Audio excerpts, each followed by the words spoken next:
Paulo Coelho, El alquimista. Prefacio. Es importante decir algo acerca del hecho de que El alquimista es un libro simbólico, a diferencia de El diario de un mago, que no fue un trabajo de ficción. Durante 11 años de mi vida estudié alquimia.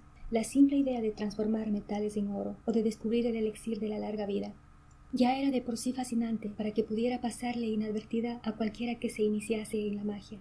Confieso que el elixir de la larga vida me seducía más. Antes de entender y sentir la presencia de Dios, la idea de que todo iba a acabar un día era algo que me desesperaba. De modo que, al saber que había la posibilidad de conseguir un líquido capaz de prolongar por muchos años mi existencia, resolví dedicarme en cuerpo y alma a su obtención.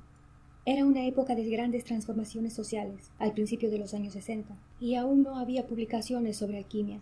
Comencé como uno de los personajes del libro, a gastar el poco dinero que tenía en la compra de libros importados y dedicaba muchas horas de mi día al estudio de su complicada simbología.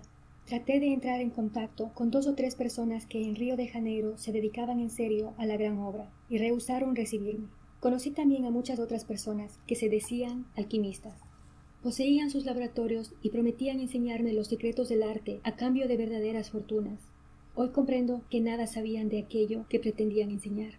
A pesar de toda mi dedicación, los resultados eran absolutamente nulos. No sucedía nada de lo que los manuales de alquimia afirmaban en su complicado lenguaje. Era un sinfín de símbolos, de dragones, leones, soles, lunas y mercurios, y yo tenía siempre la impresión de hallarme en el camino equivocado, porque el lenguaje simbólico permite un enorme margen de errores. En 1973, desesperado ya por la falta de progreso, cometí una suprema irresponsabilidad. En esa época estaba yo contratado por la Secretaría de Educación de Mato Grosso para impartir clases de teatro en aquel estado, y decidí utilizar a mis alumnos en laboratorios teatrales que tenían como tema la tabla de Esmeralda.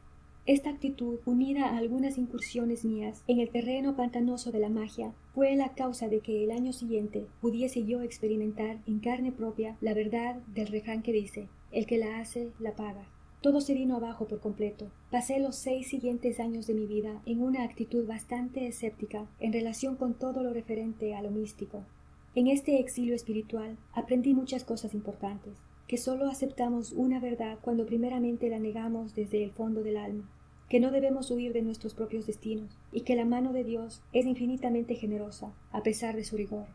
En 1981 conocí a Ram y a mi maestro, que me conduciría de regreso al camino que está trazado para mí, y mientras él me administraba en sus enseñanzas, yo volvía a estudiar alquimia por mi cuenta. Una noche, mientras conversábamos después de una agotadora cena de telepatía, le pregunté por qué el lenguaje de los alquimistas era tan vago y tan complicado.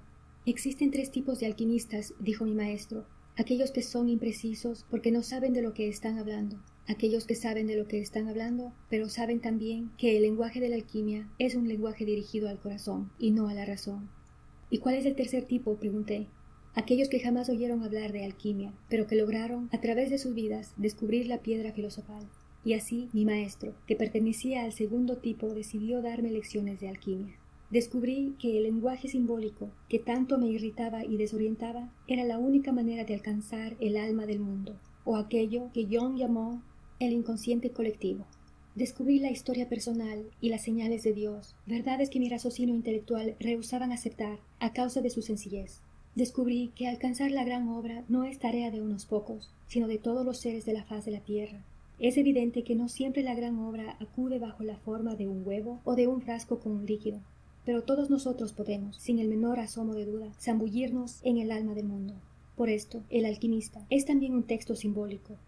En el decurso de sus páginas, amén de transmitir todo lo que aprendí al respecto, trato de rendir homenaje a grandes escritores que lograron alcanzar el lenguaje universal.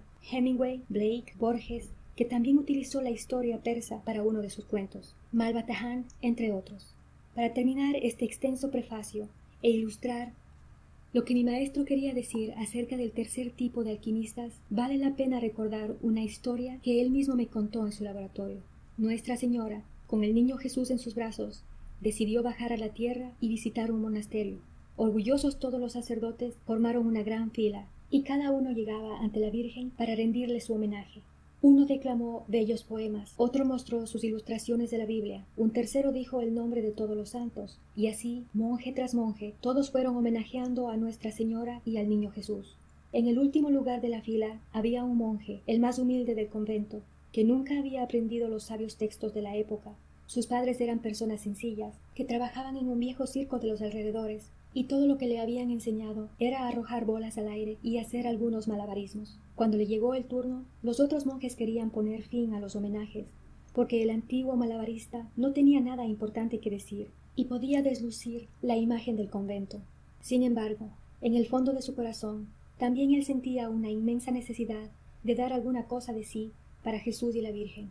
Avergonzado, sintiendo las miradas reprobadoras de sus hermanos, sacó del bolsillo unas naranjas y empezó a lanzarlas al aire, haciendo malabarismos, que era lo único que sabía hacer. Fue en este instante cuando el niño Jesús sonrió y comenzó a batir palmas desde los brazos de Nuestra Señora. Y fue para este monje que la Virgen extendió los brazos, dejando que sostuviese un rato en los suyos al divino niño.